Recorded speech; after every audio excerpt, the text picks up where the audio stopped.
पंजाब विधानसभा session के तीसरे दिन की कार्यवाही आज मुकम्मल हो गई। आज के सेशन की खास बात ये रही कि सदन में महत्वपूर्ण bill Punjab goods and services tax संशोधन bill, Punjab village common land regulation bill बिना बहस के पास हो गया। इस दौरान मुख्यमंत्री भगवंत मान जैसे ही विजिलेंस कमीशन रिपील बिल 2022 को पेश करने लगे तो कांग्रेस के विधायकों ने जमकर हल्ला बोल दिया। कांग्रेस के नेता प्रताप सिंह बाजवा ने फोजा सिंह सरारी को बर्खास्त करने की मांग की। आपको बता दें कि बीते दिन भी इस मामले को लेकर सदन में जमकर हंगामा हुआ था। विपक्षी मंत्री फोजा सिंह सरारी की बर्खास्तगी को लेकर सीएम से जवाब मांगा गया। इस पर सीएम ने कांग्रेस पर वार करते हुए कहा कि वो नकली सीएम के साथ थे। कैप्टन अमरिंदर सिंह भाजपा के साथ मिल गए और अब कांग्रेस को अपने नाम में आई की बजाय ब्रैकेट में भाजपा लिखना चाहिए।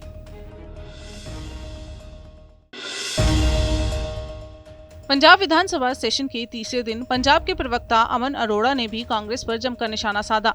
अमन अरोड़ा ने कांग्रेस पर इल्जाम लगाते हुए कहा कि जिस भ्रष्टाचार के बीच कांग्रेस ने 70 साल से बीजे हुए थे वो आप सरकार ने 6 महीने के अंदर ही खत्म कर दिए, इसलिए कांग्रेस के बीच सुगबुगाहट है।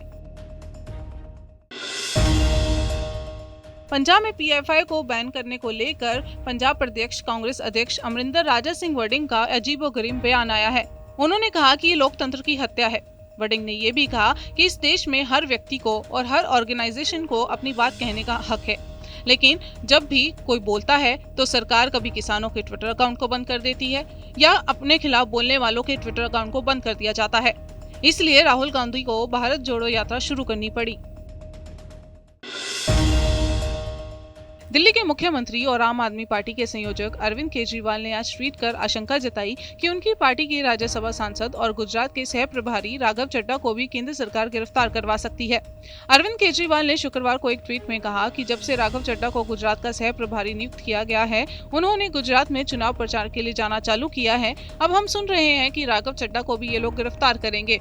किस केस में करेंगे और क्या आरोप होंगे, ये अभी लोग बना रहे हैं। केजरीवाल की ट्वीट का जवाब राघव चड्ढा ने शायराना अंदाज में देते हुए कहा कि हम अपने खून से लिखें कहानी ए वतन मेरे, करे कुर्बान हंसकर ये जवानी ए वतन मेरे। इसके साथ ही उन्होंने लिखा कि गुजरात बदलाव मांग रहा है और हर दिन आम आदमी पार्टी के बढ़ते कदम देख भाजपा की नींद उड़ गई है। सीआईए पुलिस के हाथ बड़ी सफलता लगी है। सीआईए ने दिल्ली में रेड करके ड्रग्स के मुख्य सप्लायर को काबू किया है। आरोपी की पहचान मूल रूप से अफ्रीका निवासी एडविन उफ टैंको मोहम्मद इबूबे नवानको के रूप में हुई है, जो नई दिल्ली के चंद्र बिहार में रह रहा था। पूछताछ में खुलासा हुआ कि एडविन नशा तस्करों के माध्यम से अंबाला और पंजाब में हेरोइन सप्लाई करता था।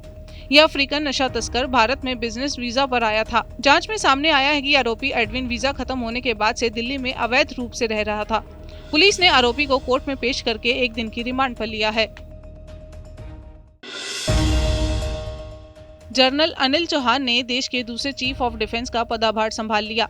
जनरल चौहान ने दिल्ली में राष्ट्रीय युद्ध स्मारक में देश के लिए अपने प्राणों की आहुति देने वाले जवानों को याद किया, माल्यार्पण करने के बाद श्रद्धांजलि अर्पित की और वहीं उन्होंने मीडिया को संबोधित करते हुए कहा कि उन्हें भारतीय सशस्त्र बलों में सर्वोच्च पद की जिम्मेदारी संभालने पर गर्व है। उन्होंने कहा कि वो तीनों सेनाओं की अपेक्षाओं को पूरा करने की कोशिश करेंगे।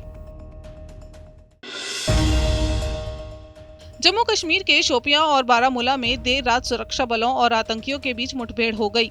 बारामूला के पट्टन इलाके में मुठभेड़ में 2 आतंकी घिरे थे, जिन्हें सुरक्षा बलों ने मार गिराया है।